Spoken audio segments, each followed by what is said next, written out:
morning, Awaken Takers. What is going on, guys? It is week 11. It's time, Thursday, November 13th. We are here for the Start Sit show of Wake and Take. As I always talk about it, it is my favorite show of the week, especially when I get you guys in the chat going crazy with it.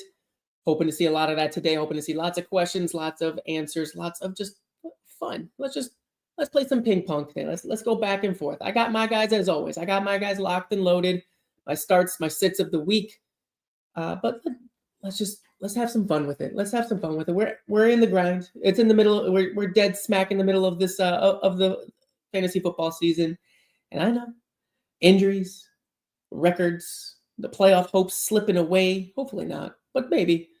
And it's a little tiring. It's tough. It's tough to keep the vibes going as much as we can. But that's why we have shows like this. That's why we have Player Profiler in general. We have lots of different personalities. We have lots of different people to try to keep things fresh, to keep things exciting, and to always offer as much advice so that way you guys can pick and choose what you want to do. Because every week you're sitting there and you're looking at these guys, and this website says one thing, this website says another, this says another. You got to make a decision, and that's why we got to talk it out. We got to talk it through. You got to hear some things from people. Jonathan Santiago, are you crazy for leading Flacco over Mahomes? Honestly, yeah, kind of. But at the same time, no. But you got to stick. You got to stick with Mahomes. I know the matchup says it's gross right now against Denver, but we also got to remember that I don't think Surtain's back. Surtain's not looking to be back. We got nice weather. It's going to be cold, but it's going to be nice weather. And I think that we saw the stinker here last week in Denver, but that was the Vegas Raiders. We got Kansas City. We got Patrick Mahomes. We got Rashee Rice, Travis Kelce, Xavier Worthy. Kansas City's coming off the bye. Like, I just don't see Kansas City coming out flat against the bye. This is an important game for them. They clearly, this is where Kansas City starts their push for first in the division. So they're going to be pulling out all the stops, for Denver here. And I think that Mahomes is going to be fine. Mahomes he's been cooking this year, and you can't go away from your studs. You got to start your studs. I know Flacco's tantalizing, but that's another divisional game. That's the AFC North, and that could be a little bit grody here. So I'm sticking with Mahomes in that scenario still. Last time Flacco played the Steelers, he put up 38. Yes, he did. But since that time, and also that was in Cincinnati compared to being in Pittsburgh here, Pittsburgh's defense, while not great against the Chargers, they still allowed 25 points. They only allowed 220 and a tutty in the air. A lot of the work got done on the ground. Obviously, that's not really going to be the case, but I fear that I just fear this Pittsburgh Cincy game is the high over under. We've seen it from both these teams. We saw it last time they played, like you said. But I feel like, I don't know. I feel like circumstances are different this week. I just feel like you can. I don't think it's crazy. I don't let me say that. I don't think it's crazy, but I couldn't do it. I could not do it. Given that situation again, I think that the matchup says sure, but I can't do it. So do what you wish. If you will regret playing Mahomes over Flacco, I think that both should have good games. I think both are going to be perfectly fine, but I gotta leave Mahomes there still. Good morning, Jason. We got start 2. We got RJ Harvey, Henderson, or Woody. Ooh, I like all three of those guys. I'm going to go Henderson tonight for sure, and I'm going to go RJ Harvey for sure. I love Woody Marks this week. I really, really do. I think that he's set up in a very good spot. But how many times have we said that with Woody, where he has the dominant usage, he has the good game, and we're sitting here thinking it's Woody time, and then we get that Baltimore Ravens game where all of a sudden Nick Chubb is getting 50% of the carries in a blowout, which is exactly what we could see here in Houston and over in Tennessee. So I trust right now Harvey and Henderson a little bit more. All of them should get volume. All of them have just big explosive plays between all three of them. So really, like, it's like you're talking about three of the same dude, just three different situations here. And right now, I'm going to lean Harvey Henderson. Fantasy Condo, good morning. Sipping on some coffee. That's what I like to hear. That's what I like to hear. Got mine as well. Alex, good morning. Good morning. We missed you on Tuesday. Didn't see you in the chat, but good to see you back here today. Hopefully everything's going good. All right. We got Jonathan. Would I trade Mahomes, Sutton, and Tracy for Devonta Smith and Henderson? Love their playoff matchups, and your league has a lot of QBs on the waiver wire. I like that. I do like that. I think that I have no problem getting rid of Tracy, and I feel like Sutton is tough to trust right now with how erratic Bo Nix has been. Maybe if you can squeeze a little bit more with the Mahomes name attached to it. I mean, Mahomes is still, what is he on the season? What is Mahomes on the season? Where is he? Mahomes is what? He's QB2 on the season. So if you can squeeze more out of that, because it's not like Devonta's been lighting the world on fire and Henderson had the one game. So I think you can maybe try to squeeze a little bit more out of that if you want to. But I don't hate that at all, especially if you're comfortable going with like a Flacco to stream out until Burrow comes back and then you got QBs on the waiver. I like that, especially like upgrading Devonta over Sutton is great. I love that. And then Henderson over Tracy, I think going to be in a very similar situation throughout the season where it's going to be a split with Henderson and Ramondre when Ramondre comes back. And then Tracy's been splitting with, holy cow, Devin Singletary. Brain just completely dipped on me right there. So I think I like that. It's just, like I said, it's tough getting rid of the QB2 on the season who's been running the ball. And he's got a pretty decent schedule coming up too. He's got the tough one week 14 against Houston, but outside of that, he's got a pretty good schedule. He does have Denver the final week, and Surtain should be back for that. So I don't hate it. I like it if you're looking for the playoffs here, going Devonta and Henderson. So I think that's a fair trade. I think it's good to go. Alex, busy on Tuesday. I hear you. I've been busy as well. It's been going. Oh, microphone's hiding behind the monitor. Let's bring you forward. But yeah. Appreciate you guys as always with the questions, Jonathan. Awesome questions. Love it. Jason, thank you. Alex, Fantasy Condo, appreciate you guys popping in as well. We've already got the questions going. We've got them flowing. So let's keep it rolling here.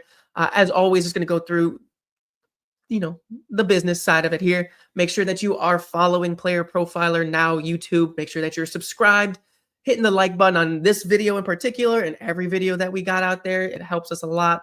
I appreciate you guys for everything that you do in that respect. And also, if you want to go ahead and just get my daily, weekly brain dumps and my rankings graphics, go ahead and follow me over on Twitter at @JOwens_FF. Been a little bit quiet this week. Work has been the day job's been a little bit crazy. So haven't been able to really dig and scratch at the fun questions that I normally have over there, the fun little tidbits that I have over there. But today's my Friday, so we'll be picking it up here. Also, be sure to follow me on TikTok at @JOwensFF. Didn't get to do Sunday live last week, but hoping to get back on track this week with the Sunday Throne Room live show on Sundays, going game by game, giving you the immediate reactions. Go ahead and throw a follow over there.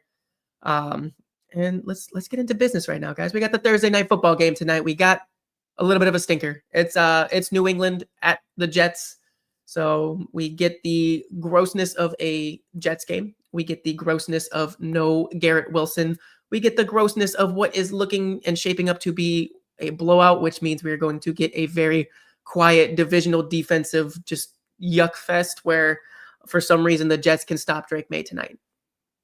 I don't really think that's going to happen, but let's go ahead and talk about this. This is a pretty straightforward game for me in terms of fantasy football. No Ramondre means that the Travion breakout continues. If you got Travion, if you've been holding on to him and you if you missed on last week, you come back this week and you stick with it. I don't care if you're worried about it. I don't care. You got to stick with it.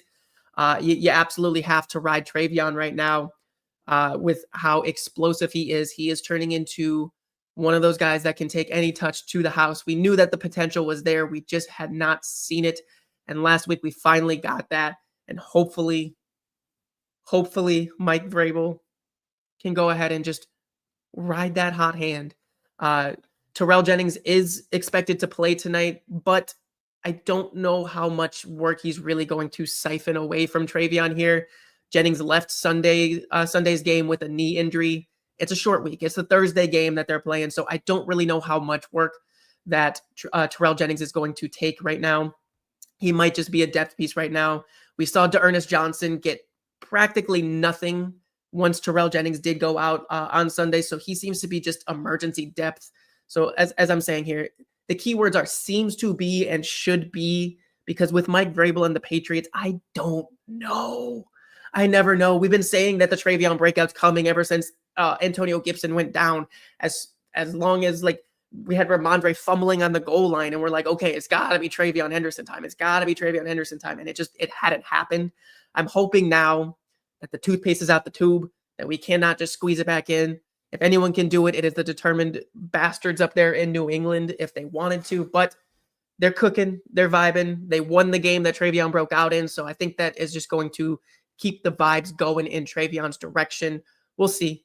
We'll see. It's a good matchup. It's what we need to see here, so I'm hoping. In terms of the wide receivers for the New England Patriots, I'm still sticking with Diggs. And I would honestly even say Mac Hollins is a decent desperation flex. I don't think a lot of teams need the desperation flex this week. It's only New Orleans and Indy on bye right now. So Olave missing, Alec Pierce, Michael Pittman are the three main guys that are missing. So unless you are just destroyed with injuries, I don't think you need to start a Mac Hollins. I think that you can go ahead and just roll with Diggs. I know it hasn't been pretty. I know it hasn't been. He's been consistent, but it's based off of touchdowns, which is the least sticky thing to be consistent with. But in a Jets matchup with the way that Drake May's been playing, I gotta go with Diggs still. And the Jets side, it's the easiest. It's even simpler than the Miami quote that I give you guys on a weekly basis. For the Jets, it's Brees. It's Brees, and that's it. That's it. You don't got to touch nothing else. Don't even look. Don't even look at anyone on the Jets team. Justin Fields, no. Isaiah Davis, great stash. Great stash. Don't start him.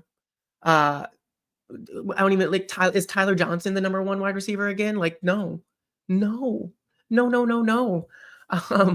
nobody here that I want. Even Mason Taylor, just no. Everything is no except for Brees Hall on the Jets, especially in this matchup. So that's what it is. Happy Hudson, good morning. Good to see you in here as well. Alex, your hot start has been derailed. Oof. Down to 5-5. I hate to see that for you, man. Drop Jaden Reed and Hunter Henry. I might have held on to Jaden Reed there. I get Jaden Higgins caught the touchdown last week, but the usage in Houston was just it was Nico, and then it was like just a shuffle. It was the Buffalo Bills underneath Nico Collins, where you're just like, who's gonna get it? And it was kind of ugly. So not sure how I feel about scooping up Jaden Reed, unless you need to plug him in this week, obviously, because Jaden Reed's not playing this week. You need a wide receiver to replace your Tez Trey flex rotation. Tez be cooking. Tez be cooking. Tez definitely is cooking. And then happy we got Drake May or Jalen Hurts this week. A little worried the Pats won't have to pass, but I don't like the matchup for Hurts either. I think they're both in a tough matchup. I think, I mean,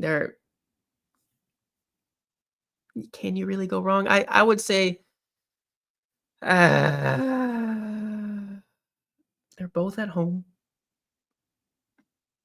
Both matchups are meh. We could see a lot more points out of Detroit.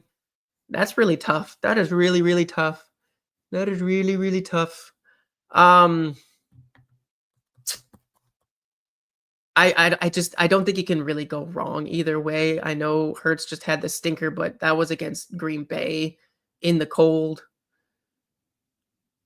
We do get Drake May on a third. You know what? Just go Drake May. I would go Drake May. The better matchup is Drake May. I think we see more points out of Detroit, obviously, but I think that we just got to stick with Drake May here. The implied point total does also say, there's something in me that says that this Detroit Eagles game is going to be explosive. I think that Detroit's going to force the issue quite a bit here and make the Eagles come back and fly at them. And I mean, we got squeaky wheel AJ Brown once again every time that he goes off in the media, this time on Twitch. uh, it tends to be one of those games where he ends up catching a touchdown. It's clearly like there's nothing here that says like the Hurts should be over him in any way, shape, or form, but there's something about it says to like that's going to be a big game. But I think that May is just going to be more of your consistent, steady Eddie situation. I think both are fine. Both are fine. James, we got Montgomery, JMO, or White at flex. I would actually go JMO. I would go Jamison Williams. I think Montgomery is going to have a little bit of a tougher go here. We did see Josh Jacobs carve him up quite a bit, but I do think that Gibbs is the better matchup out of the two running backs in Detroit here, compared to like what Philadelphia like defends well. I think Montgomery might be a little bit tough to trust this week if he doesn't fall into the end zone. So it makes me tough to trust him there. I think Jamison, if we get MCDC call in plays, Jamison Williams was clearly a focal point of that game plan. And I think White, we're going to talk about him a little bit later. I'm a little bit scared of Rashad White this week. So I think that I lean Jamison Williams. I think that he's got, if we see the MCDC play calling back again, I think that we have an established floor for Jamison that we've been waiting to see all year. And I think that the ceiling is absolutely there, as we saw last week. So I would lean JMO there. Gonna jump into the news here. Appreciate you guys as always. But we got quite a bit of news. We got quite a bit of things to go through. So I'm going to keep it rolling here. Got some more injury windows opening up. We got Brock Purdy and Ricky Pearsall. They weren't on the IR, so it's not technically a window, but we've been waiting to see these guys back at practice, and both of them were at practice yesterday. Brock Purdy was aggressively limited from a quote that I saw, which I find absolutely hilarious. Just if we're going to say aggressively limited, can we just bring back the probable? Like, why do we have to do this where it's one big questionable bucket and then we have to have beat reporters say someone is aggressively limited in practice? So I think that both have a chance to return here. Obviously, we still got to see today's practice, Friday's practice to see here, but it's a big game. San Francisco needs to stack some wins here. The Rams and the Seahawks are just dominating the division right now. They play each other, so there's going to be a crack in the window. And San Francisco, if they want to make the playoffs, if they want to make a run here, they're going to have to seize it. And to do that, you need your best players on the field, which is Brock Purdy, which is Ricky Pearsall. Yes, Mac Jones has been good, but Brock Purdy is that dude. Brock Purdy is not. MV Prof, I see you in there too. I forgot to say good morning to you, but Purdy is not getting the Kyler treatment. It's not. I highly doubt that it's the same, because we saw Mac Jones struggling out there for a couple weeks, and it was still waiting on Purdy to get healthy. I think that Mac Jones just did good enough to hold on, to allow San Francisco to hold on a little bit longer and make sure that Purdy is fully healthy before coming back. We saw Lamar Jackson take an extra week too. We've seen Brock Purdy take a couple extra weeks here. I think that they just really want to make sure that if he's back, he's back. So that way they don't have this turmoil and this flippy floppy nonsense going on.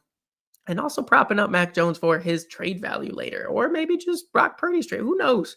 Who knows? He might be getting the Kyler treatment. I don't think it's that bad in San Francisco compared to what we've seen in Arizona with Kyler, where it's been pretty clear that they want to move on, but they kind of shot themselves in the foot with his contract there.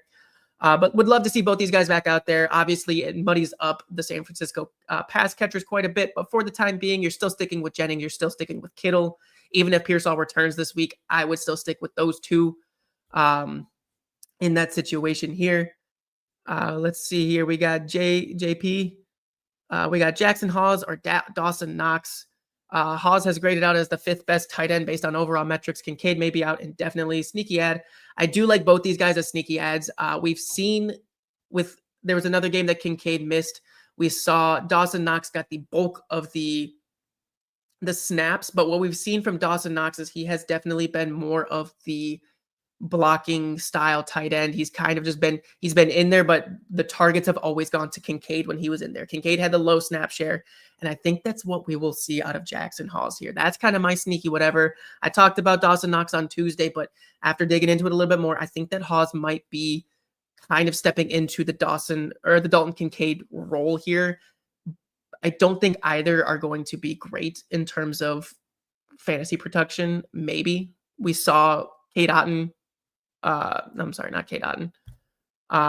No, completely scratched that. Thought I was mixing up my my tight ends there. But I do think that if you're gonna stash one of these guys, I would stash Jackson Hawes over Dawson Knox. But if you have to start someone, I gotta feel like there's better options out there on the waiver wire to plug and play at tight end.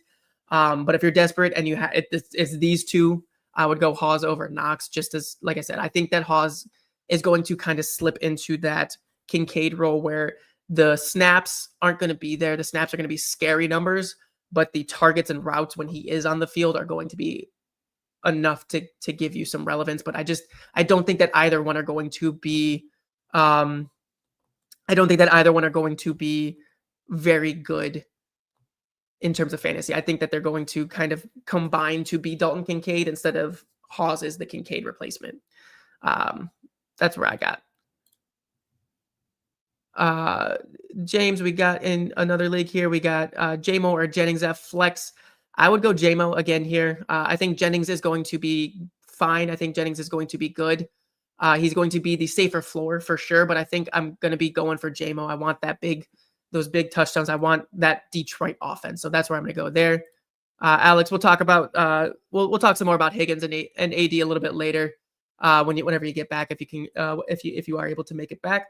But we're going to keep moving on with the news here. We have a couple of quarterback injuries and a little bit quarterback shakeup here.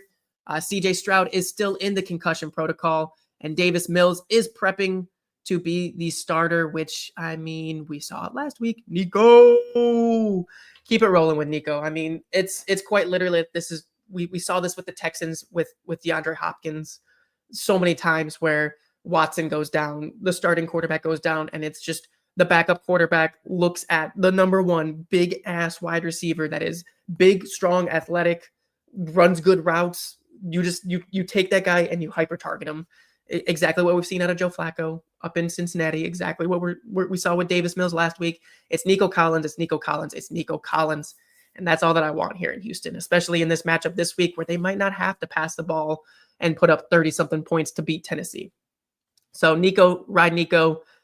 Davis Mills is not really a streamer for me just because I don't really like the matchup. I don't think that it's a fantasy-friendly matchup. So you stick with Nico and then the running backs there. And then we got another QB concussion that we're looking out for that it seems to be already decided. Jackson Dart appears to be missing week 11 with a in the concussion protocol as well. But we're not getting Mr. Unlimited. We're not getting unlimited. We are getting the true Mr. Unlimited. We are getting Jameis Winston, the unironic Mr. Unlimited. We're getting Jameis Winston finally. The only issue is, who the hell is he passing the ball to?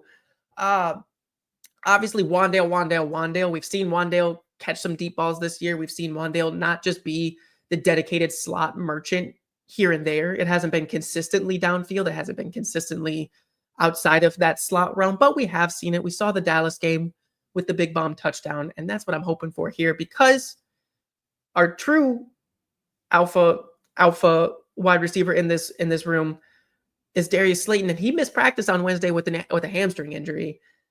So I'm keeping an eye on that. I truly, even if Slayton plays missing with the hamstring injury, it makes him very dicey to start in general. It's not like the matchup is great. It's not like we're sitting here thinking that this is going to just be a slam dunk home run. It's Green Bay. It's Jameis Winston. So it's like an immovable object in the Green Bay defense and the unstoppable force that is Jameis Winston not giving a fuck and just chucking the ball as much as possible. It's tough to say who's going to be the pass catcher. We usually see like the deep downfield guys like do better. But I think that it's going to be Wandale. And then I see you beat me to it here, JP. Theo Johnson is definitely someone that I would be interested in as well. He's been cooking with Jackson Dart all season. He's been not like top echelon of tight end for fantasy purposes, but he's been good. He's been solid, and he's always had tight end touchdown potential here. The majority of Jackson Dart's touchdowns have gone to the tight end position. But now again, we get Jameis Winston here for this week. It's a tough matchup, but I do think that Theo Johnson is going to be a good start, just because, I mean, we're gonna see the DGAF 50 pass attempts.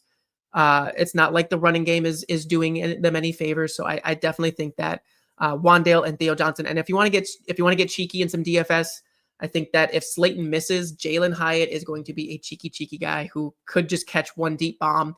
He could catch two deep bombs. He could have one of those games where it's 2 for 2 for 150 and 2. You never know. He profiles as that type of guy, and we know that Jameis just throws up the prayer bomb.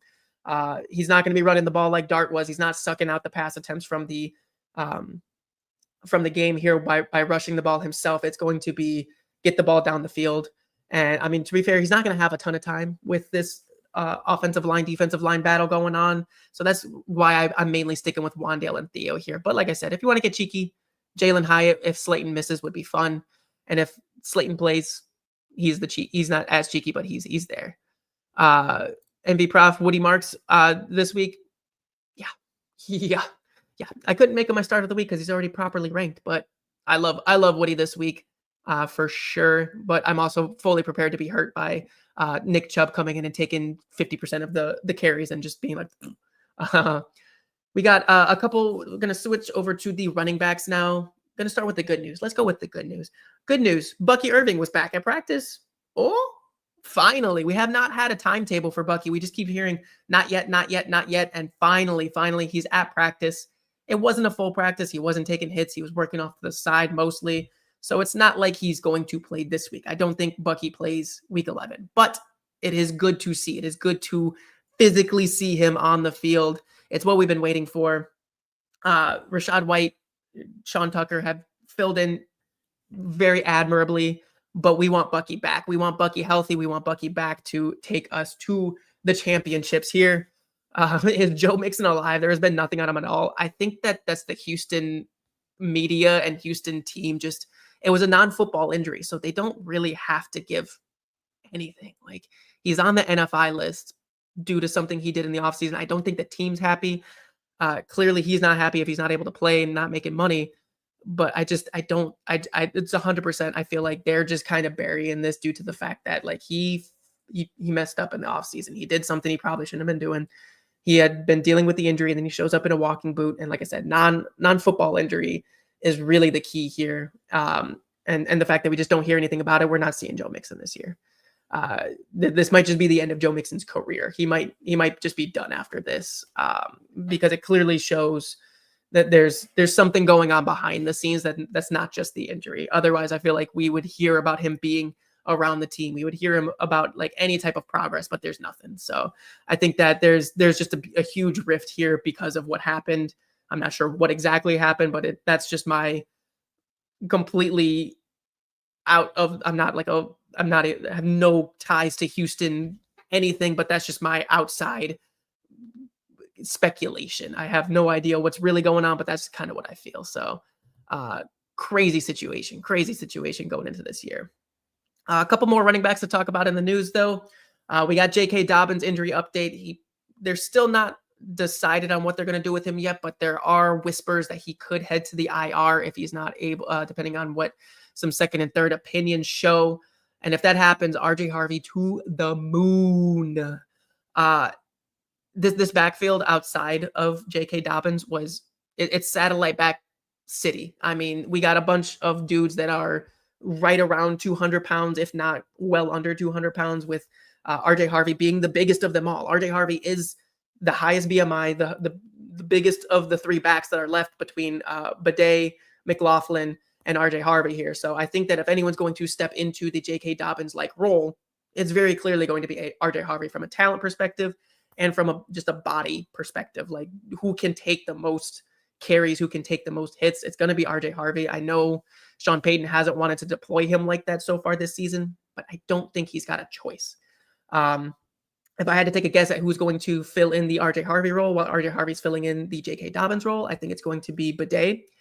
Bidet has been in there the most in terms of routes and just snaps in general. Jaleel McLaughlin has been a healthy scratch almost all season. So I think that I think that we're going to see Harvey as the Dobbins and Bidet as the Harvey. JP, I know Sean Payton's going to go ahead and just mix it all up. Yeah, 100%. This is very much Travion Henderson Terrell Jennings, Dearness Johnson tonight. We're getting a preview of the Denver Broncos backfield tonight with the New England backfield, where it's just going to be, it's not going to make sense. But I think that he's like, his hand's going to have to be forced, especially this week against Kansas City. He's going to have to put his best foot forward.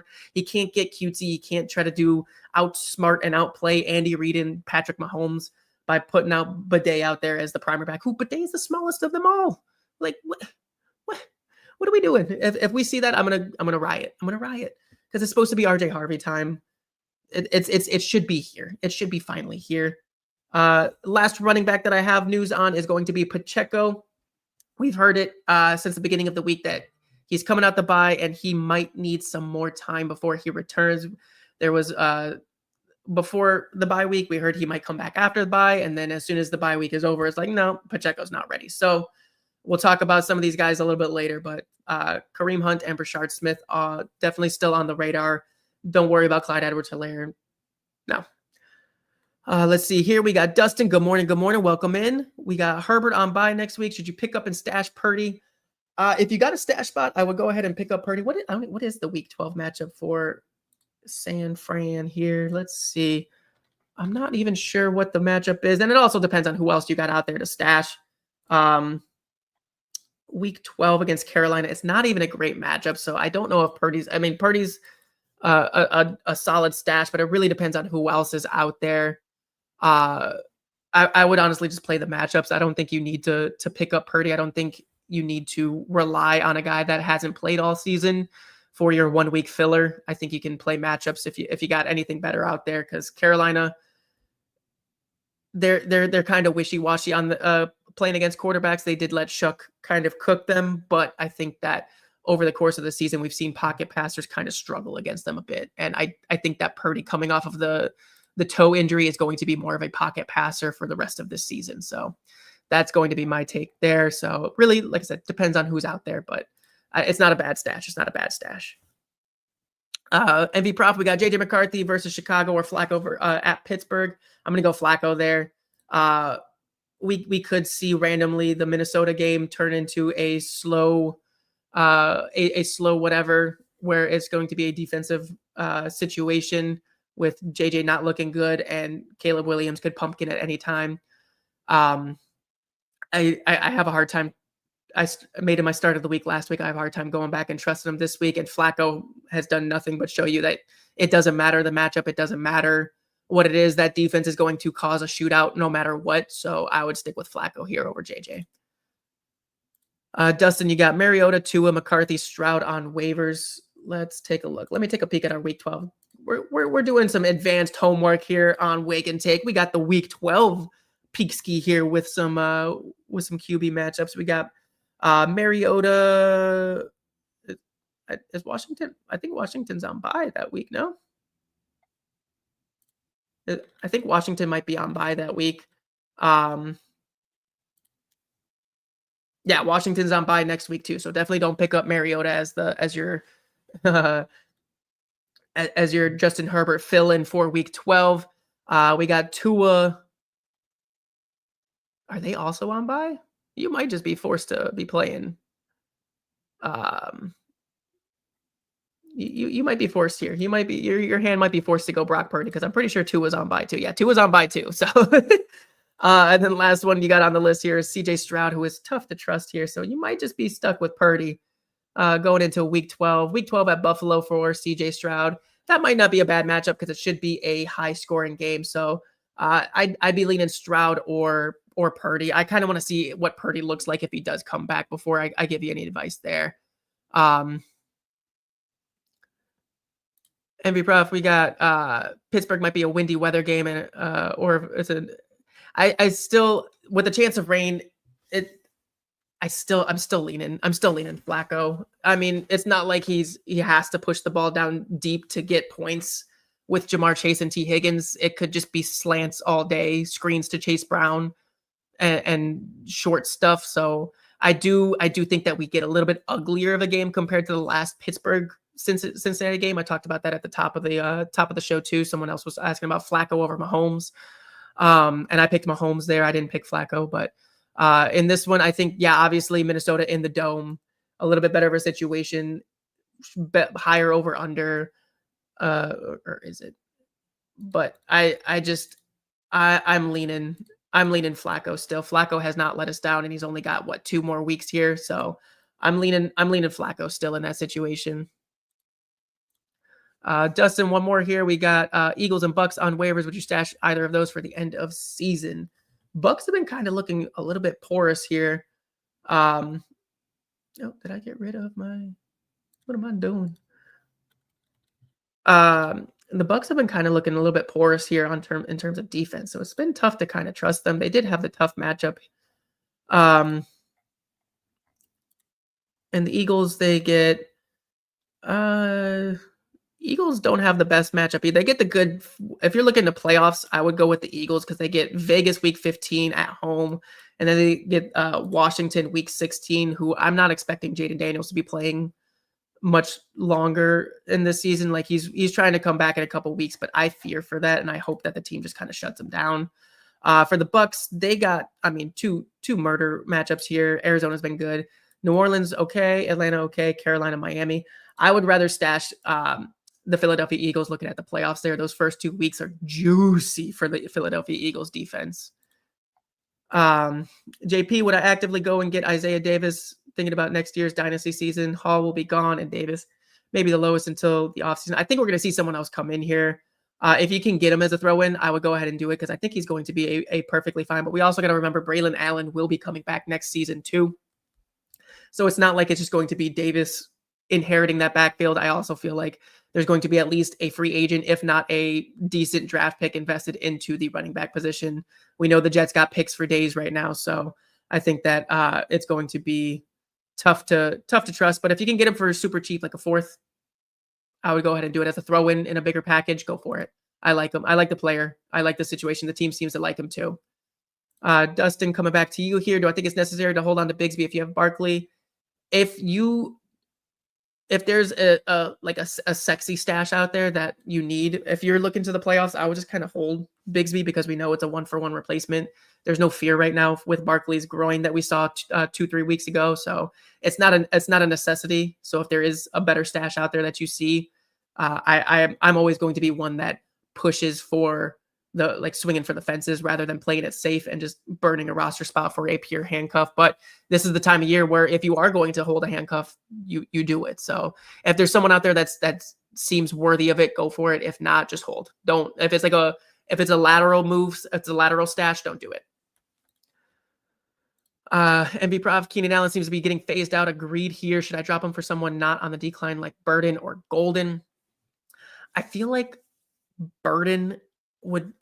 I feel like Burden's going to be like the higher upside out of those two. Golden obviously is getting opportunities with all of the injuries, but he's also one of the injuries himself. Jaden Reed coming back. So if you're going to stash one of these two guys, I would go with Luther Burden. He seems to be getting more involved as long as he's on the field. And Odunze and DJ Moore are missing practices on a weekly basis with just these nagging injuries. So it could be something where it just kind of lingers on and keeps going. To go solidify the answer, I would scoop Burden there. I do think that Keenan is kind of being phased out with Gadsden, with McConkey, with everyone. I think that Keenan is more of a depth piece, and the upside seems to be definitely sapped out of there. So if you're looking for a pure stash, Burden would be where I go. JP, coming back to you here. Am I a big Tootin fan? Can you realistically take that Jags backfield next season when ETN leaves? From what I'm seeing this season, no. I think that he's always going to be a complementary piece. The draft capital says so. The usage this season says so. We've even seen LaQuint Allen get a lot more snaps compared to Bashal Tootin. Obviously, the opportunities outside of ETN have been skewed towards Tootin, but I think that Tootin's always going to be more of a complementary pass catching style back. I don't think that he's going to take over and be a bell cow type running back here. Stranger things have happened. We said very similar thing about Bucky Irving a couple years ago, 2 years ago, last year.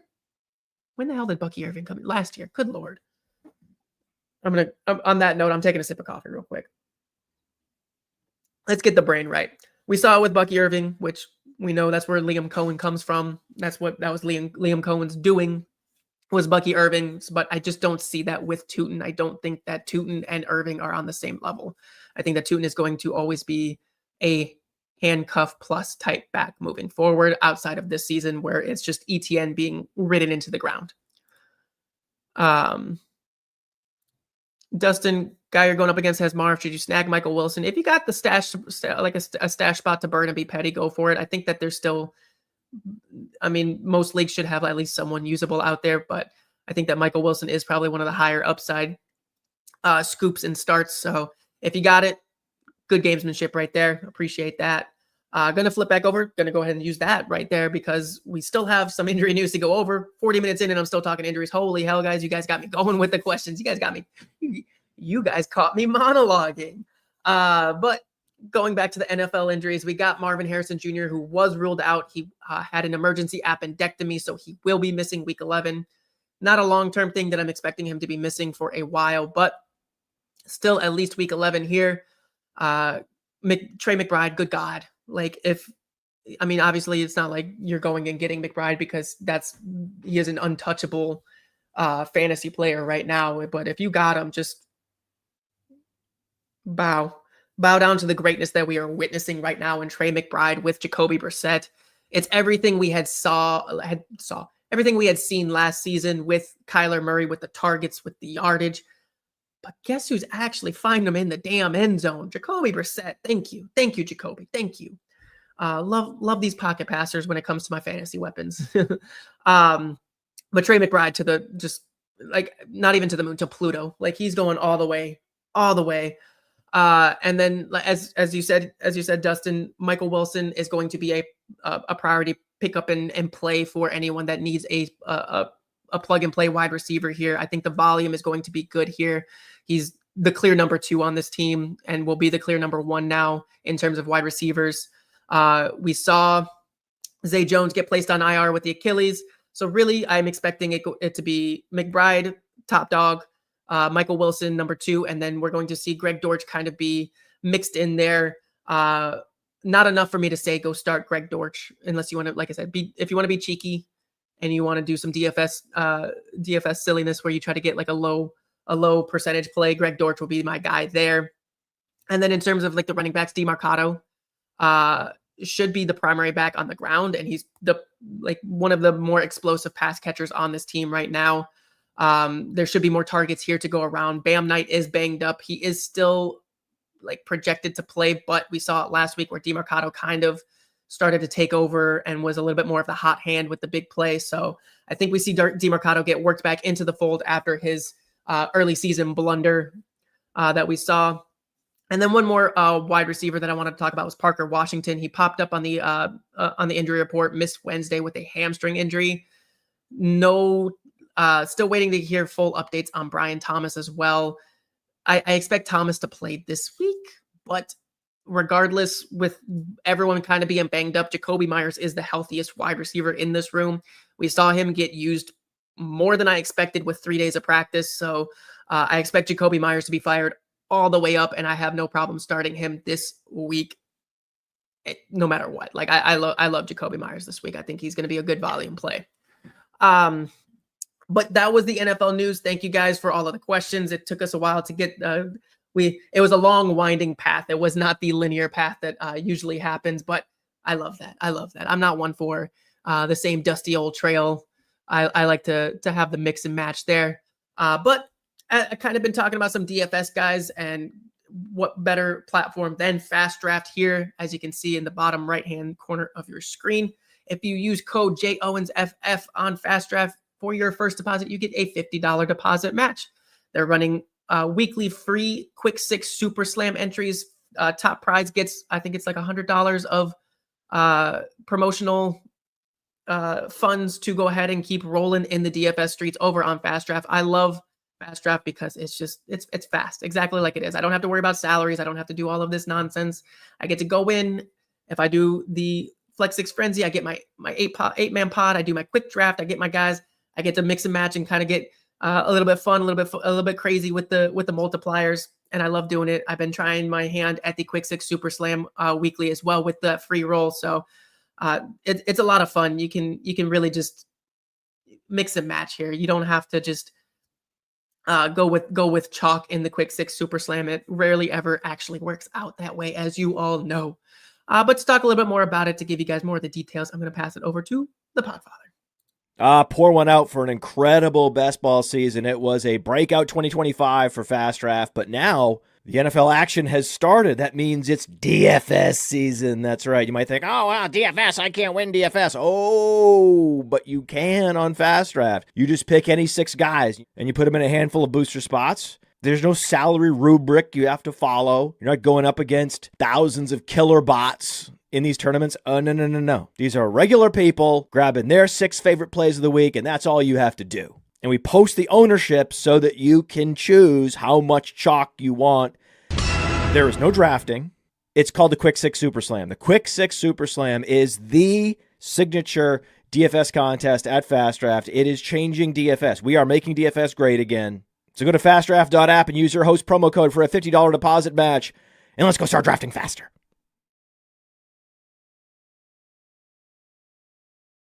As I said, it's a lot of fun. You don't have to worry about the salary. You don't have to worry about all that. You just pick your 6 favorite guys. And like I said, they have the boosters. You got your 2x, your 1.75, your 1.5. So it's different. It's spicy. You can see the same exact lineup multiple times, but someone moved the boosters around, and that was the difference maker. And that's what I like about it. It's not just straight up like you see the same cookie cutter BS that you see on some of these other salary driven platforms. So it's a lot of fun. Go ahead, jump in there. Like I said, $50 deposit match. That's 5 free quick pick super slams. Can't even get the name out. Good Lord. But code J Owens at your deposit gets you that $50 deposit match. So go ahead and jump in those DFS streets. JP, don't apologize. That's what I always say. I love the Thursday show because I get all the questions. I love you guys all in the chat really make this show what it is. I really appreciate. I feed off of you guys being in the chat. I feed off of the conversation. I feed off of the questions.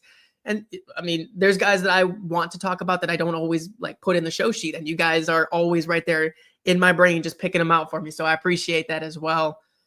Don't apologize. We got Jelly of the Month. Welcome in. I feel like I haven't seen you in a while. Good to see you back in here. We got 4-point QB streamer. We got Darnold, Tua, Brissett, Mac Jones, and then Geno Smith. That is a lot of untrustworthy dudes right there. And then you got Darnold, who has been pretty steady Eddie minus last week, but he has a killer matchup. Really, I'm gonna go Jacoby Brissett there. I know he doesn't have Marv, but did he really even have Marv last week? 2 for 12, or is it 3 for 12? Whatever it was 3 for 12 last week. So it's not like Marv has been carrying Brissett. It's really been Trey McBride. If Trey McBride is there, that's who I want to start on a weekly basis.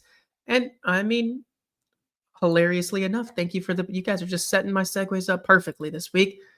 But we're going to go ahead and jump into the starts and sits of the week. Ooh, that's the wrong button. Almost ended stream.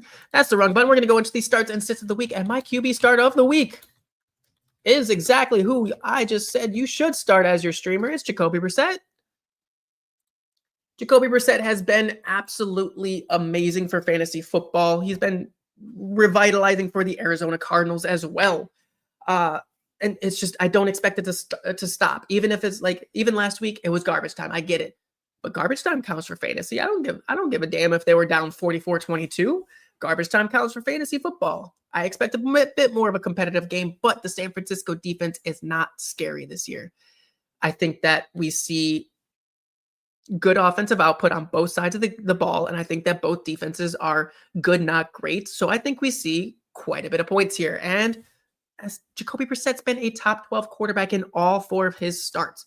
He is averaging 39 pass attempts per game, over 300 air yards per game, and he has 2 touchdowns in each of those 4 games. The dude he's consistent. He's pushing the ball downfield. Obviously, no Zay Jones hurts. No Marvin Harrison hurts.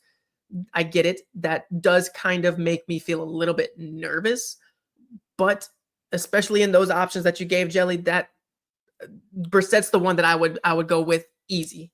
Darnold would be my second go there, but the other guys are just so unpredictable, so erratic. Tua can look great and throw 3 touchdowns one week, and then all of a sudden he's got 5 turnovers the next week. I'm not trying to go with that. I think Brissett gives you safety in the fact that he's passing the ball a ton.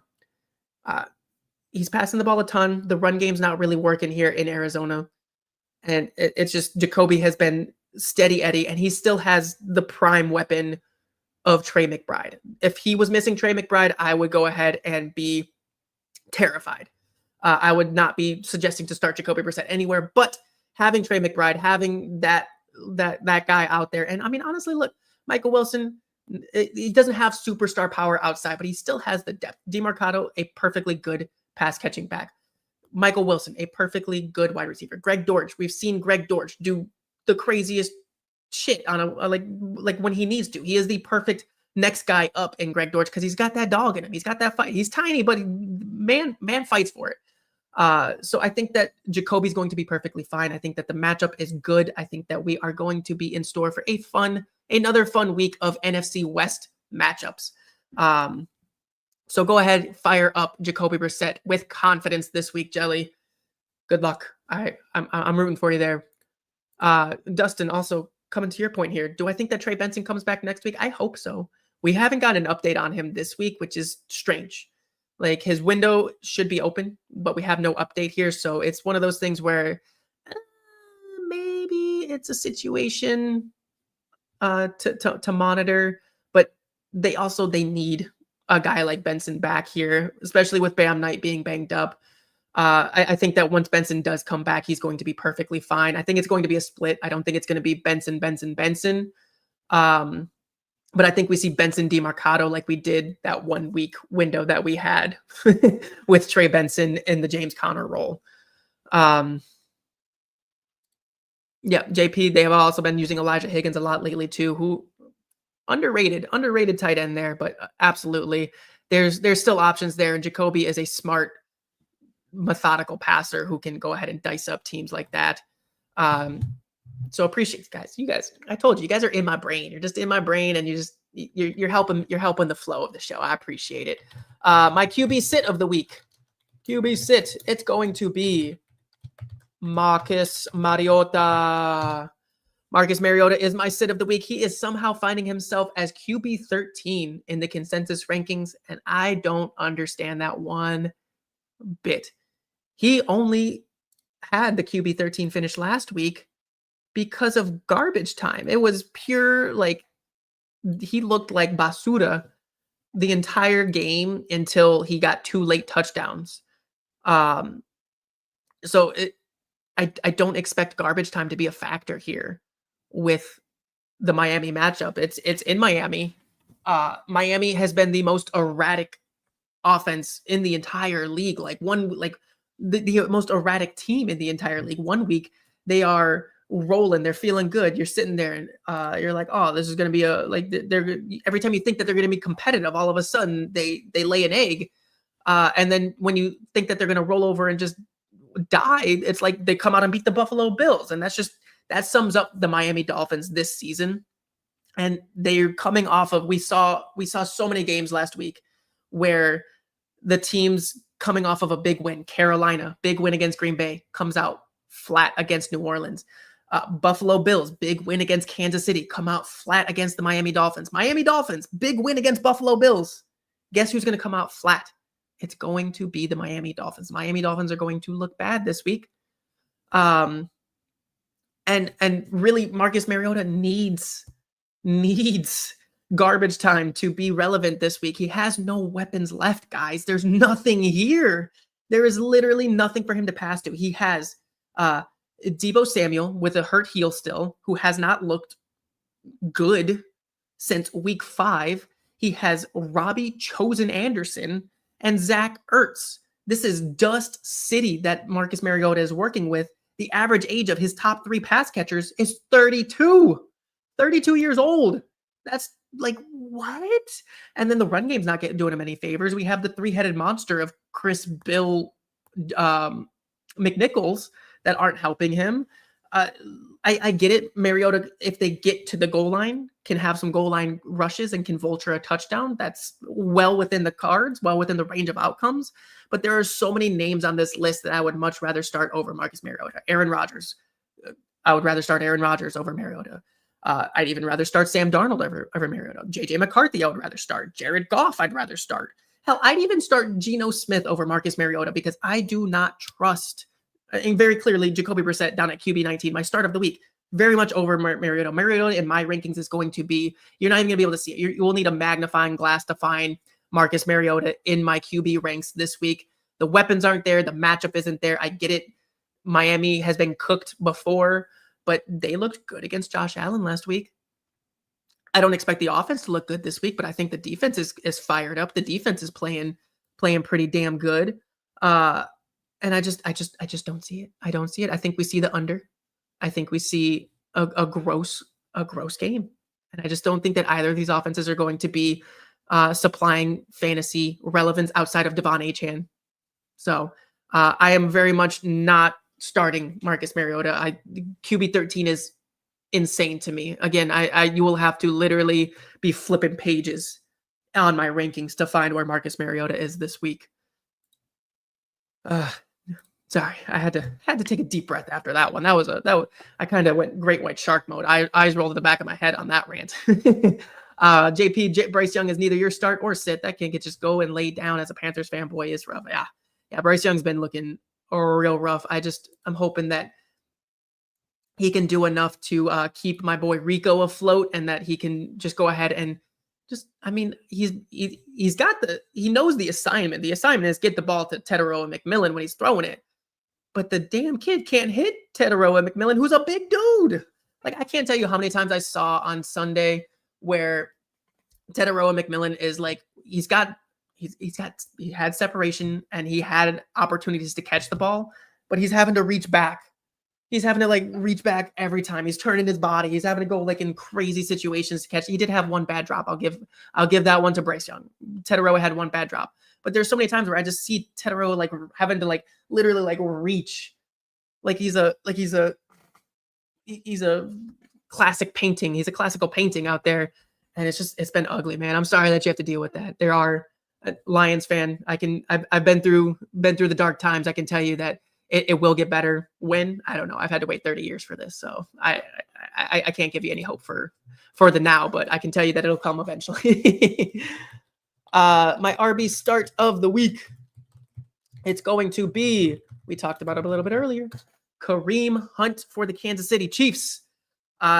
This isn't a sexy play. This isn't I don't think that this is going to be fun to watch play, but the volume says you play him. I don't care what the matchup says. I don't care what it is. Kansas City's coming out the bye. They need this win. When they need wins, they go to their most trusted players. And while they do have Rashee Rice and Travis Kelce are the top two up there for Mahomes to trust, when they're in the red zone, when they are at the goal line, when they need a running back to do something, it's been Kareem Hunt. It has been Kareem Hunt consistently. And I already talked about it. Pacheco not playing this week. We don't know when Pacheco is going to come back. So Kareem Hunt right now listed as the RB 30 on consensus rankings. Start him. There's not a lot of guys that I would say to start over Kareem Hunt right now. 2 weeks ago before the bye, he saw 78% of the snaps and 13 of the 18 running back opportunities. It was against the Buffalo Bills. That was the game where they were playing from behind quite a bit. It was a very tough battle. I do expect Kansas City to come out and control this game. Denver's been playing good enough to get by, but I just don't think that that's going to work against Kansas City off of the bye. So I do think that we see quite a bit of Kansas City offense, and I think that again, the touchdown opportunities here, they lie at the feet of Kareem Hunt once they get into the red zone. If you're asking for guys that I would play Kareem Hunt over, I would play him over both of the Seattle Seahawks backs. I would play him over Tyrone Tracy. That might sound crazy to you guys, but that's just in my head, the guaranteed volume, the guaranteed touchdown opportunity. Yes, the matchup says don't do it, but there's a few things that I trust more than the Kansas City Chiefs in a game where is a must win for the division and coming off the bye. I think it's going to be Kansas City all day, and I think Kareem Hunt is going to reap the benefits of that with touchdowns, as he has all season.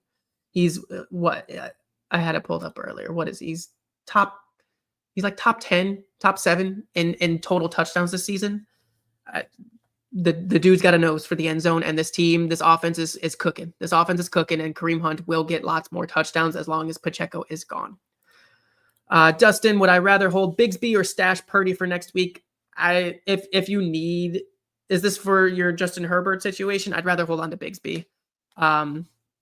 Honestly, I think you can find some like a QB stash for next week, or a QB like filler for next week. Obviously, if you know that you need a quarterback for next week anyway, and you're just going to drop Bigsby next week for him, go ahead and drop Bigsby now and pick up Purdy. Obviously, you run the risk of Barkley getting hurt in that situation. So it's just, if you want to be early on your week 12 QB streamer, who honestly, we don't even know if we see Purdy next week. So that's why I'd rather hold on to Bigsby right now. I'd rather hold Bigsby, but if you're feeling nervous, if you feel like you need Purdy to start next week and you have confidence that he will be back this week and next week, go ahead and get your guy and hold on to him. But I would hold Bigsby for now and then just play the wire next week for my Herbert fill-in. My RB sit of the week is going to be Rachaad White. Right now, he is listed as the consensus RB22. RB22 on the week. That's a locked-in RB2, and I think after what we saw last week, I don't think it's locked in. I think it's a lot more up in the air than we previously had seen from him. He had his snap share be in the high 70s to the low 80s consistently while Bucky Irving was gone. Last week, down to 55%. And it was a damn near 50-50 split with what am I doing? Sean Tucker. It was a near 50-50 split in terms of opportunities with Sean Tucker. It was 15-11. So we did see that gap kind of close here. And I do believe that the matchup tends to be more appealing to Sean Tucker's profile. Sean Tucker is more of that running back that is going to be able to pound the ball inside and hit those gaps where Buffalo has been lacking as of late. I do think that Rachaad White will get the first crack at it, but if Sean Tucker gets in there and he starts getting the hot hand, that's the problem with these backup situations, is it's very much always going to be a hot hand approach. So if Sean Tucker comes out, he gets hot, they're going to hand the ball off to Sean Tucker 15 times. If White comes out and he starts strong, then White looks like a great play. But I think RB22 in the rankings is just saying that it's a guarantee. And I'm saying it's not a guarantee. I think it's going to be very, very tough. It's appealing, but it's tough to trust right now. He's still at a sub 10% target share on the year. He's really just been coasting off of the pure volume in the absence of Bucky. His efficiency is down compared to what we've seen out of Rachaad White. I love Rachaad White as a player. I thought that he was great. Obviously, Bucky comes in and takes over the backfield, and now Bucky's down and White's back in, but his efficiency numbers are way, way down. He is running back 47 in terms of yards per touch. He's not making people miss right now. RB 51 in terms of juke rate, and he's only got one breakaway run. So really, it just has not been there in terms of the big plays, the good efficiency. It's very much been the volume is driving Rachaad White and his fantasy value. And as we saw last week, that volume is shaky at best right now. It's all the carries, all the receptions or bust, and I fear the bust might be looming this week. Sit your Rachaad White if you can. Obviously, times are tough in these RB streets, so you might not be able to fully sit him, but just know there's a stinker looming right now. There's a stinker hiding. Ricky, good morning. Good morning. Do we know anything about Drake London? That's a good question. Let me take a peek for my Drake London update. I had not heard anything about Drake London, so I think that he's going to be fine. But let's take a peek here. Let's see what the latest news is.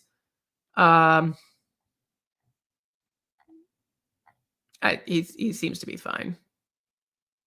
Yeah, I'm not seeing anything on. He wasn't at the opening of practice. He wasn't at the opening of practice on Wednesday, but that's Wednesday. I think he's fine. It was just an illness. Okay, I know that he left a little bit. He was in and out a little bit on Sunday and was dealing with an injury, so I wasn't sure if that had carried over. But if it's just the illness, then I got no issues with Drake London here. He's gonna be perfectly fine. we think in the plague or a sinus infection. I don't think it matters with modern medicine anymore. They pump these guys with enough cold medicine and that before a game they'll be perfectly fine. Unless he is pooping his pants out there, he'll be all right. Salvador, you're in a league where you need a touchdown and 100 yards for points. Who do you start, ETN or Chase Brown? I'm leaning Chase Brown this week. I know Pittsburgh's defense has been better, especially against running backs as of late, but I'm leaning full into the Cincinnati Bengals and just what they are. They are a team with a bad offense or a bad defense and a good offense, and that is what I want to see out of my fantasy running backs, especially guys that can catch passes like Chase Brown. I think ETN is very much dependent on game script. And I see a game this week against the Chargers where they might be playing from behind quite a bit. And if Jacksonville isn't able to establish the run early, I don't think you get 100 yards out of ETN, whereas I could see that out of Chase Brown this week. So Chase Brown will be my pick there. The place to be. Good morning, all you beautiful people. Welcome in. You are one of those beautiful people now. How are you doing? Do I think that Marvin Harrison Jr. having his appendix removed he will run routes better since he is lighter? That's actually fucking hilarious. I mean, he's been running routes fine. He's been fine. It's his hands that are the issue right now. 2 for 12 or 3 for 12 last week. Oof. Let's see here. JP, what are my hopes for Brandon Ayuk? Can he return to the player he was? And would he be someone you would buy low on? I just gave up a fourth for him. I mean, giving up a fourth for him is this a keeper league fourth or is this a dynasty fourth? This is a dynasty fourth. Holy, I would veto that trade. What the hell? I think Brandon Ayuk's going to be fine for the future. This season, who knows? I mean, he's another. I mean, San Francisco's been weird with injuries all year, but I think when Brandon Ayuk comes back, he's going to be fine. I mean, it's just we see this all the time with the injuries. It's going to be a slow workup, and then this year we probably won't get much out of it. But next year, if this is dynasty, we're talking perfectly fine. He'll be perfectly fine and ready for next year. But let's see. Let me flip back over to my list here. We got a wide receiver start of the week, and it's going to be Tez Johnson. I'm telling you to sit the Tampa Bay running back, but I'm telling you to start the wide receiver 2 here in Tez Johnson. I love Tez Johnson. He has fully cemented himself as the wide receiver 2 in this on this team. We don't know when Godwin's coming back. We don't know when Evans is coming back. And we know Igbuka is the number 1. But look at here, Tez Johnson. Since week 6, he's been over 70% target share, 83% this past week. And then the routes have been 75% plus. That he's had big target games. He's had efficient games. The dude has just been cooking. I get it. It was low air yards this past week, but 2 touchdowns. And that's going to go ahead and make it low air yards. Like, he's got the big playability. He's clearly a red zone threat when all of the focus is on Igbuka. Baker's the type of quarterback that can go through his progression and find guys like Tez who are running across and running open.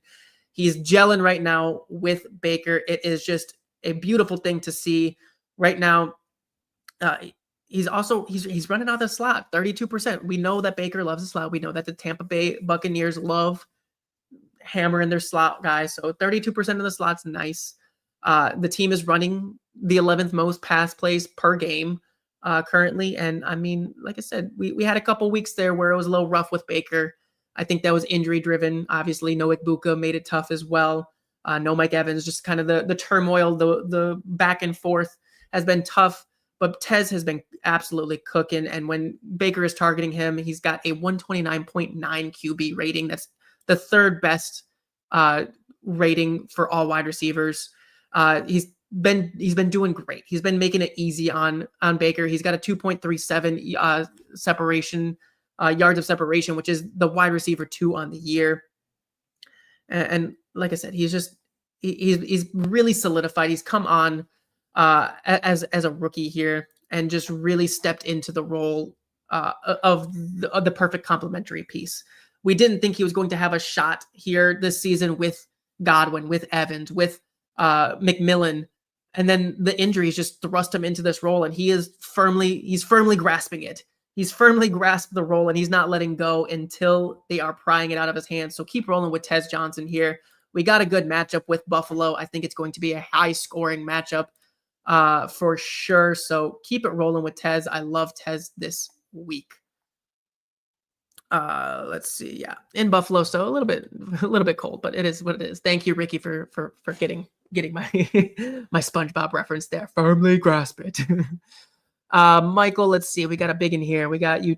Let's see. You traded Derrick Henry, Caleb Williams, and Jake Ferguson and Christian Watson. For Lamar Jackson, Kyle Pitts, Justin Jefferson, and Ridley.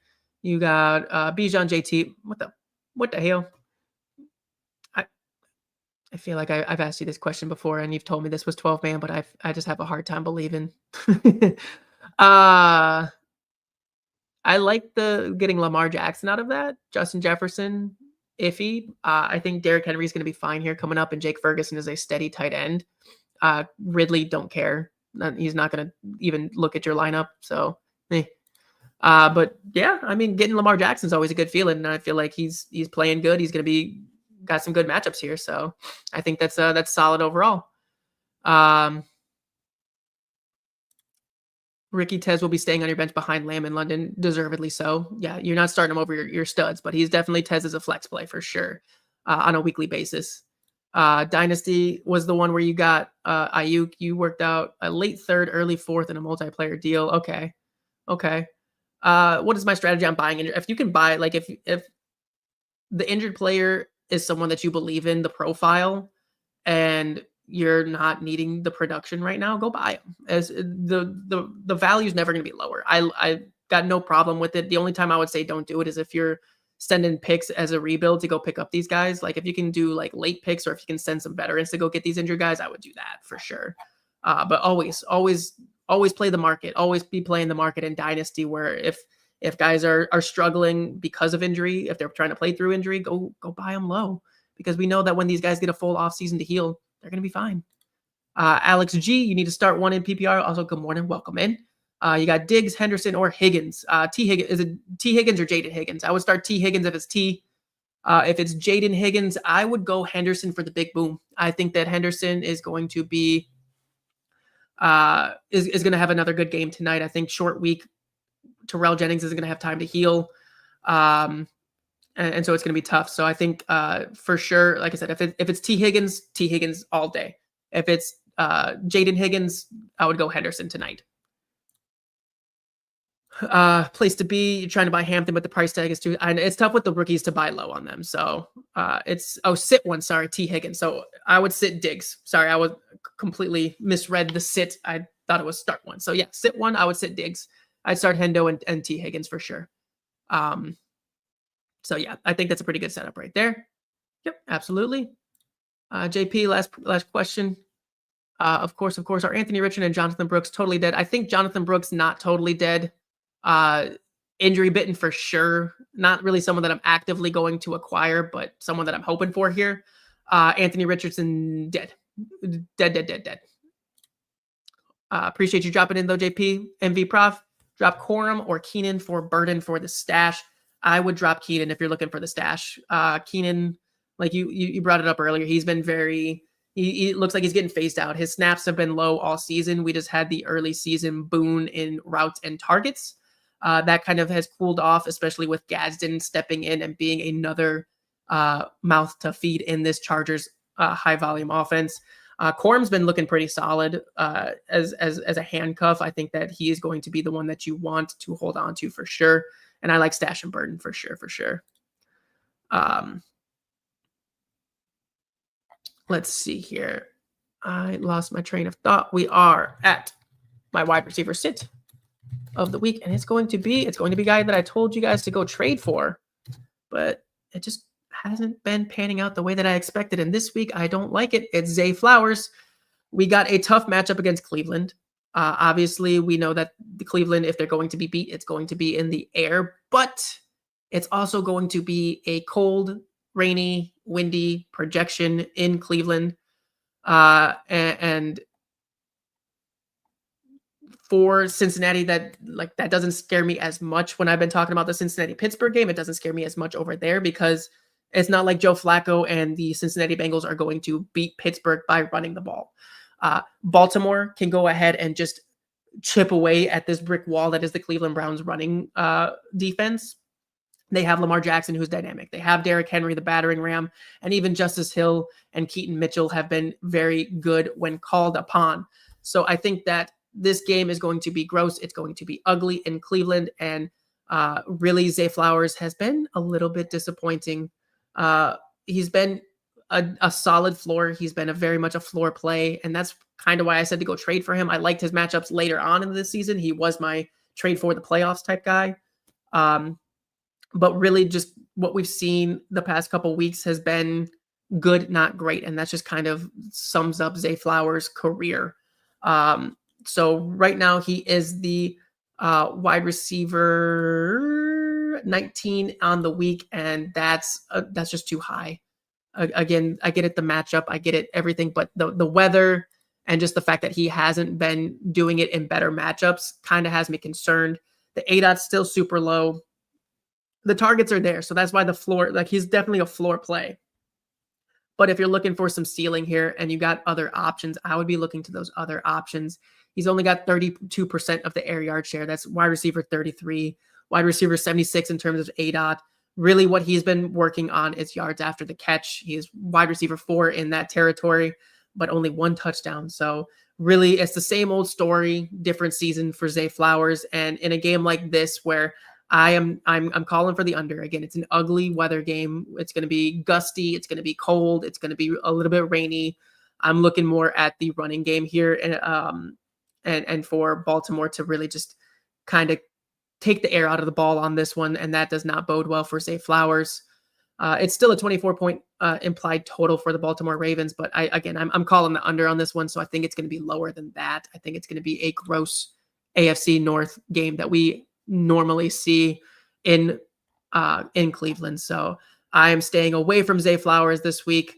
You can't even say that you can try to hope for a touchdown here because he's got 1 touchdown on the season. And guess when that came? Week 1 in a shootout. So here we are, week 11 in a gross game. And I'm not feeling it. I'm not feeling it at all with Zay Flowers. I think we're going to see, again, the run game kind of take precedent here, especially with the defense kind of being better the past couple weeks. I think that we're going to see a defensive just gross fest, kind of like what we saw out of Philly and Green Bay on Monday night here. Ricky, trade for Gadsden. Debo will be missed. Tell me I didn't goof. You sent Debo for Gadsden. That's the biggest win I've ever seen. Holy hell. Congrats. Nice move. Love that for you. Don't look, no regrets. No regrets. Quincy, good morning. Good morning. Welcome back. Good to see you again. Starting CMC, you need 1 running back, 2 flex, Chase Brown, Henderson, Swift, Harvey, and Sutton. I would be starting Chase Brown as the other running back. And then for my 2 flex, I think I go Henderson, Swift. I know Harvey is projected to be the primary back there, but I like the Henderson matchup better. I think that the Harvey matchup is going to be tough, and he's going to have to score to make it worth it. And I don't know if he gets that against Kansas City this week. I think we're going to see Denver kind of their flaws be exposed here this week. So I'm looking to avoid both your Denver guys here. I would go Chase Brown, Henderson, Swift as the 3 there. Going to keep it moving. We got our tight end start of the week. It's going to be Harold Fannin. And I know I just said start Zay Flowers because it's going to be a gross weather game, but guess what? It does not matter when you throw the ball 1 yard to Harold Fannin from Dylan Gabriel, and that's all that he's going to do.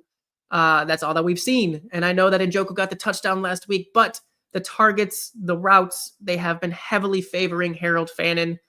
He does have the minor injury, so keep an eye on the status, but I think he's going to be perfectly fine. He played through it last week. I fully expect him to play through it this week. And like I said, the routes, the targets, it's been Harold Fannin. It's just we're having to play this gross game of guess which tight end on a weekly basis. And both these guys can eat. So I think that Cleveland's going to have to pass the ball. But I'm sticking with Harold Fannin. Like I said, everything's just kind of pointing to it. And he really, it's him and Kinshawn Judkins and Njoku who are driving this offense. He's tight end 12 in yards after catch. He's got, let's see here. He's got 38. He's not tight end 7 in terms of first read targets. So he is being heavily targeted as the primary receiver here. He's got 5 red zone targets. He's tight end 8 in the air yard share, tight end 9 in air yards, tight end 7 in targets. Like, everything says that Fannin is just going to be a consistent, steady Eddie type guy. And he's got enough athleticism to do something with it. And I think that it's tough with Njoku to fully buy in and not have him ranked higher. But I think that this is a good week to go ahead and just go back to Fannin. He is tight end 15 on the week. I think you can go ahead and bump him up into like tight end 12 range, tight end 10 range here this week. Ricky, Harold Fannin over Gadsden? No. Gadsden, even with the injury, I'm going Gadsden. MV Prof, anyway, we flex Judy this week with the recent change in offense over guys like Sharps or Myers. I would start Myers over Judy easy. It'd be tough between Judy and Sharps. I think that, like you said, Judy is seeing more useful targets, whereas before it was just empty BS targets. He finally got the red zone opportunity 20 yards down the field. The weather does worry me with Dylan Gabriel. Like I said, weather not so concerning with Joe Flacco to me, but with a guy like Dylan Gabriel, I am a little bit concerned. I do think he's going to have to pass the ball, so I might go ahead and flex Judy over Charbonnet just because of matchup this week. But it's not like Baltimore's been a lot more sturdy on defense lately, so it's a tough one there. If it's between these 3 guys and you got one flex spot, I'd be flexing Jacoby Myers this week for sure. I think Myers is the safest and probably has the higher ceiling out of the 3, unless Charbonnet falls into the end zone twice, which against the Rams, kind of unlikely to me. Let's see here. Tight end sit of the week. Tight end sit. It's going to be Jason's favorite player. It's Kyle Pitts. Not a fan of Kyle Pitts this season, or this week in particular. He's been a perfectly okay floor play, like here and there. But the past 2 weeks, we've seen even with targets, with high routes, it has not mattered. The only person that can do anything with these Michael Penix passes is Drake London, and Drake London is going to be fine. Like we said, missed with an illness. I forgot that it wasn't an injury. But it's Kyle Pitts here with, 90, 100. He's been in the 85+% route rate all season. And he's been sitting here 2 weeks ago against New England, 7 targets, 2 of them being in the red zone, 4 for 38. Gross. Last week against Indianapolis, 5 targets, 2 for 38. Gross. It does not really matter what the matchup is with Kyle Pitts. He just cannot deliver. And I don't know if it's just because he can't figure it out with Michael Penix or what it is, but it's just he's not getting the red zone targets. Those are going exclusively to Drake London. Darnell Mooney is getting 8 targets a game for some reason, even though he can only catch 1 per game. And even though he's got a 28.6% design target share, he is really only the first read target on 16% of his routes here, which is tight end 18. He is not the primary guy. He is not the secondary guy. He is third on this offense in terms of where the play is going to go. So I am sitting Kyle Pitts. I am tired of getting burned by him. We have the Carolina matchup, and Carolina has been a target for your tight ends, but I just don't see it this week. I don't see it for Atlanta. We've also seen Atlanta completely get shut out by Carolina. So it's another one of these games where it's in a dome, so no weather effect, but I think it's going to be a gross, ugly game. Carolina is going to be coming back scrapping. And Atlanta just seems to be kind of floundering a little bit here under Raheem Morris in general. So I am avoiding Kyle Pitts this week. He is propped up there right now as the tight end 10. I would rather start a guy like Harold Fannin. I'd rather start Theo Johnson. I would rather start Mark Andrews. I would rather start maybe even a Colston Loveland. Why is he all the way down at 17? That's kind of crazy. I'd rather start those guys over a Kyle Pitts and hope that I get the ceiling because it's just not there with Pitts. We've seen it one time this season with Pitts. We saw it week 4 against Washington with a touchdown. That's the only time that he's really been very viable. Against Miami, he had 9 catches. So PPR, he was in the top 6. But outside of that, it's been very mid, very floor. And I think that just those bad times keep rolling in here. Going to the defense and special times. I would start Miami. It's a crazy thing to say that we're starting the Miami defense after what we've seen out of them. But again, I talked about it with Marcus Mariota at the QB sit of the week. The top 3 weapons for Marcus Mariota this week have a combined or an average age of 32 years old. Deebo Samuel still clearly dealing with some type of heel injury. He has looked bad. The running backs right now, Chris Rodriguez is the top main head of the 3-headed monster. Bill Krosky-Merritt cannot get it done. Jeremy McNichols cannot get it done. So typically we see the running backs have success against Miami. These running backs haven't had success against anybody. We've had random spots here and there where they show success, but as a whole, this team is just floundering. This team is struggling greatly, and I don't see any reprieve here. It's in Miami, so they don't even get the home field advantage. And again, I think this is going to be a low under gross game that we see where both offenses are just going to be struggling greatly. And in that situation, Miami, they're riding hot. They just took down Josh Allen. So I think that the defense is going to take that confidence and keep it rolling here and just abuse Marcus Mariota.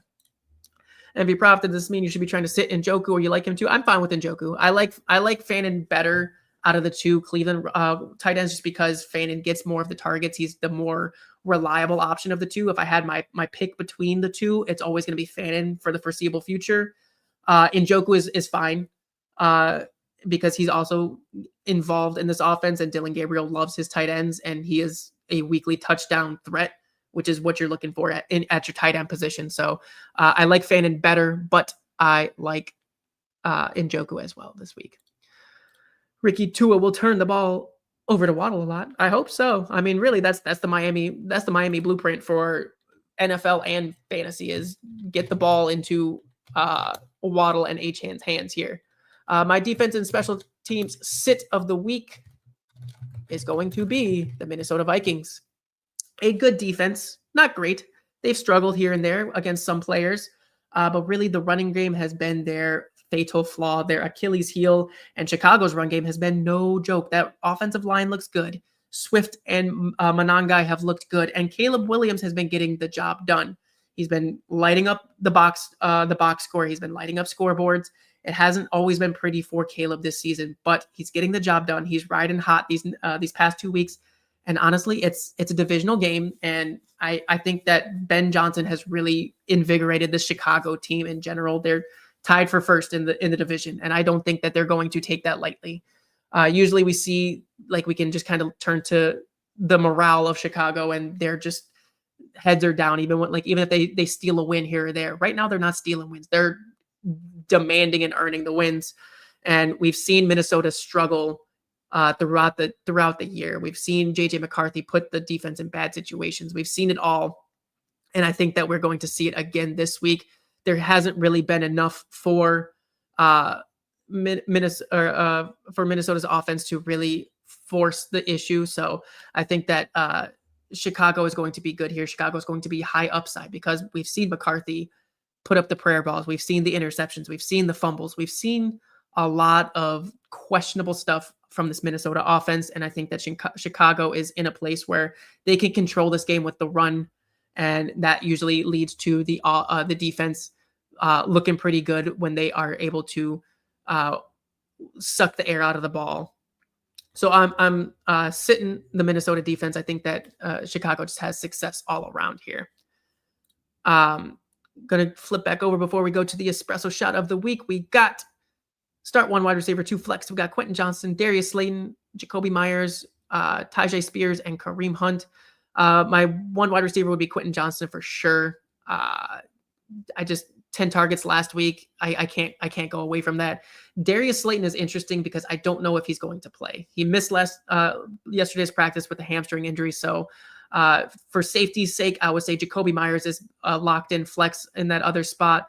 And then if Slayton does play, I would play Slayton. If Slayton misses or is questionable right up to kickoff, I would go Kareem Hunt there. I'm not trusting Tyjae Spears quite yet. MV Prof, you did it. You dropped Keenan for Burden. Yeah. I like that. For a pure stash, Allen isn't, like, even with injuries to this offense, I don't think Allen's role changes much from what we've seen this year, and it's too inconsistent. If we see Burden break out, we see Burden break out. And like I said, those wide receivers have been banged up all season. So there's opportunity for Burden, definitely. Quincy, you also have BTJ if he plays. QJ and Jacoby would still be my top two. And then, like I said, if BTJ plays, maybe put him over Slayton, but I might be leaning Kareem Hunt right now over Slayton and BTJ. I don't know if I trust Thomas Jr. yet. Is Seahawks defense still formidable this weekend, or not worth risking? I think it is a risk because we've seen Stafford and Puka and Adams just completely light people up. Seattle is down at consensus defense number 13, and I think that's fair because they're still a great defense. They're still an amazing defensive unit. So I don't think you can just turn away from them, but I don't think that you should expect the big points that you've seen. I don't think you'll go negative with them unless we just see the roof get ripped off and everything just goes to shit and we're having a full-blown Kansas City versus LA Rams 100-point game. I don't expect that. Both these defenses are good. So I think Seahawks are going to be fine. I just don't think they have quite the ceiling that they've had in the past couple weeks. MV Prof, Miami defense or Cleveland in a weather game. Trying to keep Cleveland because they have Vegas and Tennessee. I would keep Cleveland. I agree. The weather game is going to be a factor here. I know that it's ugly going up against the Baltimore Ravens, but I just think that we're going to see. Oh wow, Cleveland's all the way down at 23 on the week because of Lamar. The weather game kind of makes me be okay with Cleveland. If you need the win, if you're able to kind of maybe take a hit at defense this week, stick with Cleveland because they do have the great matchups coming up here. If you need the win, if you need the points, Miami would be where I would turn to for the high upside here. But again, I think you can go ahead and hold on to Cleveland and just pray that Lamar doesn't burn them all day on Sunday.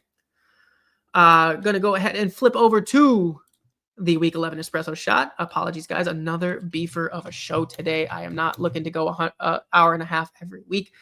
But for my Espresso Shot of the week, I got Christian Watson. As a top 15 wide receiver. Once again, guys, before I get into the details on it, preface, the Espresso Shot is going to be a bold take.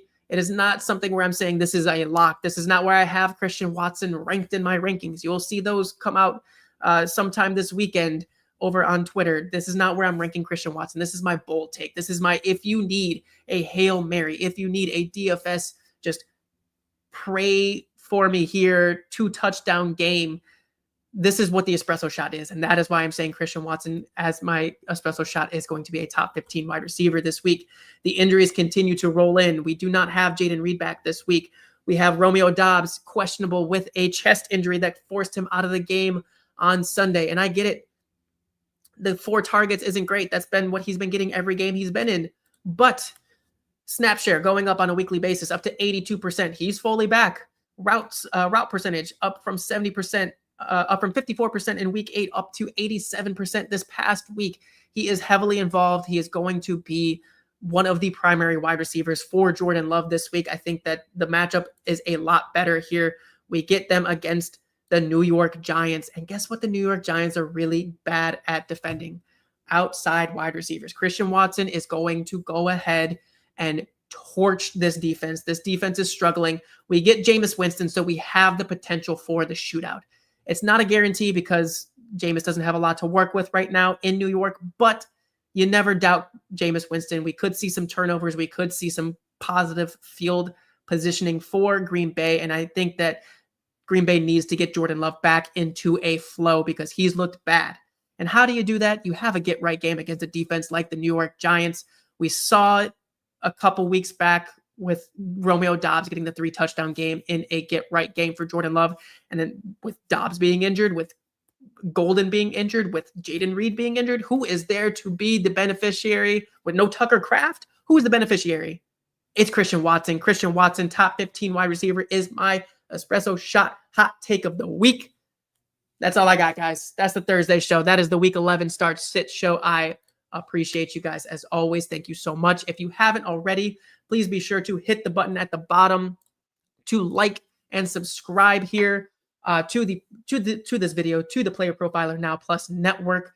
We got all sorts of great content coming out on a regular basis, including a Sunday kickoff show on a weekly basis. It's not me, but it's all of the lovely people here at Player Profiler Now that are putting in the work, that are making sure that you guys are ready to go.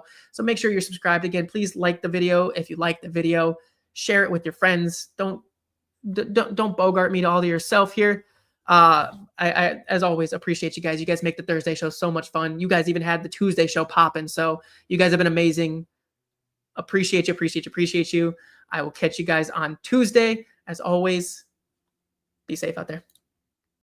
From the Podfather to you, I deeply appreciate you tuning in. And many ask, what can I do? What can I do to help support the hosts, the research they do, the production costs? Go to playerprofiler.com, Dynasty Deluxe, World Famous Draft Kit, Rankings, DFS Dominator, and of course, data analysis. Subscribe to any one of those, and you support all of us and take Player Profiler to the moon.